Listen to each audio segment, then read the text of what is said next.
లంగ్స్‌కి, డైట్‌కి సంబంధం లేదనుకుంటాము. అయితే ఇందులో 3, 4 రకాల ప్రాపర్టీస్ ఇంపార్టెంట్ అనమాట మనకి. ఒకటి యాంటీ ఇన్‌ఫ్లమేటరీ ప్రాపర్టీ. అయితే anti inflammatory, anti oxidant properties అంటాం అనమాట. మనకి లంగ్స్‌లో ఈ సీఓపీడీలో గానీ, లంగ్ ఫైబ్రోసిస్‌లో గానీ వీటన్నిటిలో కూడా ఇన్‌ఫ్లమేషన్ అంటే వాపు, డ్యామేజ్ నడుస్తా ఉంటదనమాట.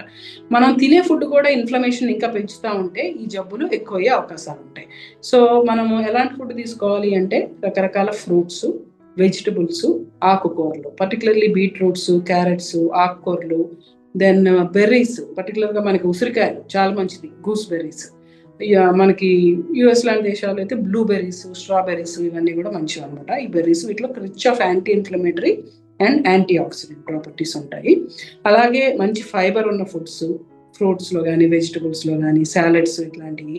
ఇంకొకటి వైటమిన్ సి ఉన్న ఫుడ్స్ వల్ల కూడా రెస్పిరేటరీ ఇమ్యూనిటీ పెరుగుతుంది. సో, బత్తాయిలు గానీ, ఆరెంజెస్ గానీ, ఉసిరికాయలు గానీ ఇట్లాంటివి తింటే అది ఉపయోగం. ఏం తినకూడదు అంటే బాగా డీప్ ఫ్రైడ్ ఫుడ్ అంటే ఇవన్నీ ఇన్‌ఫ్లమేషన్ పెంచుతాయి. అలాగే మనకి షుగరీ ఫుడ్, సాల్టీ ఫుడ్ బాగా ఎక్కువ మనము అప్పడాలు, పచ్చళ్ళు, సాల్ట్ ఉన్నవి వేసుకుంటే గనక వాపు పెరుగుతది.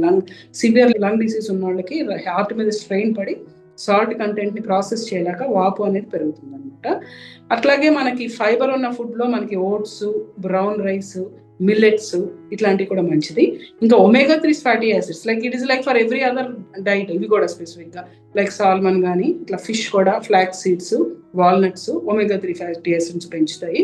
So, anti inflammatory, anti oxidant properties ఉండాలా అండ్ ఒమేగా 3 ఫ్యాటీ యాసిడ్స్ ఉండాలి. ఇన్‌ఫ్లమేటరీ ఫుడ్స్ తినకూడదు.